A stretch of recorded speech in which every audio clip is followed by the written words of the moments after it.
আগামী 3 মাসের মধ্যে বাংলায় Republican party of India second পজিশনে যেতে চলেছে।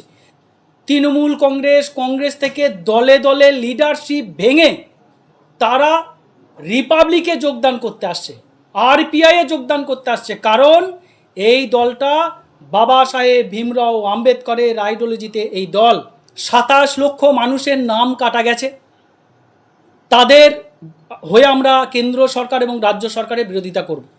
100 উপরে লিডারশিপ যারা পশ্চিম বাংলার প্রায় 15টা জেলা থেকে প্রতিনিধি এসে তারা আজকে আমাদের রিপাবলিকান পার্টি অফ ইন্ডিয়াতে যোগদান করেছেন। রাজনীতি যারা মুসলমান কমিউনিটিকে ব্যবহার করে বিগত দিনে যারা দুধেল গাই বলে এসেছে, আজকেও কিন্তু তারা ঘুরিয়ে এই মুসলমানদের তারা ওই টোপ দেখাচ্ছে যে তারা বাবরি করবে, তাদেরকে ভোট দাও। আমরা যেটা সমর্থন করব, যেটা ভালো সেটা সমর্থন করব, যেটা খারাপ, যেটা মানুষ বিরোধী হবে, যেটা মানুষের জন্য খারাপ হবে, সেটা আমরা সমর্থন করব না। বাংলায় অ্যাক্টিভভাবে কাজ শুরু করেছে, তখন থেকে বাংলায় হট্টগোল শুরু হয়ে গেছে।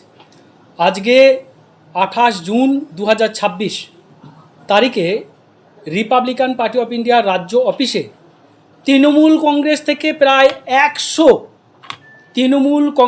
প্রায় 100 মহিলা নেত্রী, পুরুষ, যুব, মাদার, ব্লক প্রেসিডেন্ট, জেলা প্রেসিডেন্ট, রাজ্য স্তরের নেতা নেতৃত্ব তারা রিপাবলিকান পার্টি অফ ইন্ডিয়ায় যোগদান করলেন।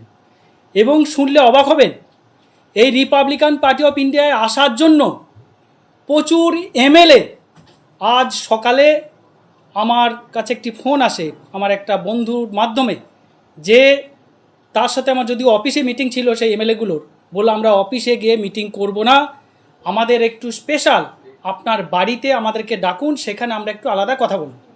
আমার বাড়িতে আজ সকালে 10:30টার সময় 4 জন রানিং বিধায়ক, একজন রানিং জেলার সভাপতি এসে আমার সাথে মিটিং করে যায়। তারাও রিপাবলিকান পার্টি অফ ইন্ডিয়াতে 26 জনের বেশি এমএলএ একসঙ্গে একত্রিত হয়ে তারা রিপাবলিকান পার্টি অফ ইন্ডিয়াতে যোগদান করতে চায়। একজন এমপি এই পাশের এই চেয়ারে বসে মিটিং করে গেছে আমার সাথে, তার সাথে 4 জন আরও এমপি আছে, তারা 5 জন এমপি মিলিয়ে তারা যোগদান করতে চায় রিপাবলিকান পার্টি অফ ইন্ডিয়ায়। এই মুহূর্তে আমি বলতে পারি আগামী 3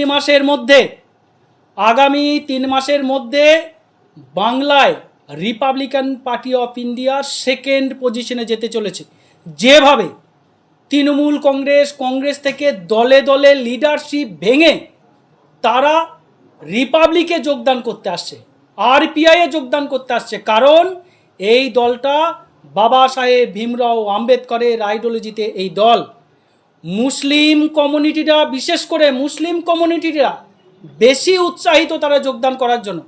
তার আর ওই যেটা মুর্শিদাবাদের এনজিও নামক যে পার্টিটা আছে, ওটা এনজিওই বলবো, যে বলেছিল 94টা সিট না পেলে বাবরি মসজিদ হবে না। আরে কেন ভাই, তুমি যদি বাবরি মসজিদ করবে, সে তো মুসলমানদের একটা ধর্মীয় ব্যাপার, সেখানে সিটের কেন 94টা সিট কেন? তাহলে রাজনীতি যারা মুসলমান কমিউনিটিকে ব্যবহার করে বিগত দিনে যারা দুধেল গাই বলে এসেছে, আজকেও কিন্তু তারা ঘুরিয়ে এই মুসলমানদের তারা ওই টোপ দেখাচ্ছে যে তারা বাবরি করবে, তাদেরকে ভোট দাও।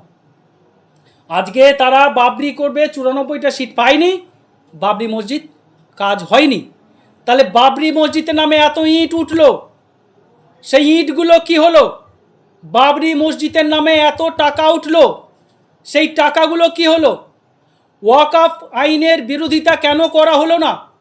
আগামী ইউনিফর্ম সিভিল কোড আসছে, কটা বিরোধী আন্দোলন করেছো? বড় বড় কথা, রাস্তায় তোমার কথায় নাকি 1 লক্ষ লোক নামবে, 1 লক্ষ মুসলমান নাকি তোমার কথায় নামবে। ছেলে খেলা হচ্ছে, মুসলমানদের তোমরা জাতা ভাবছো।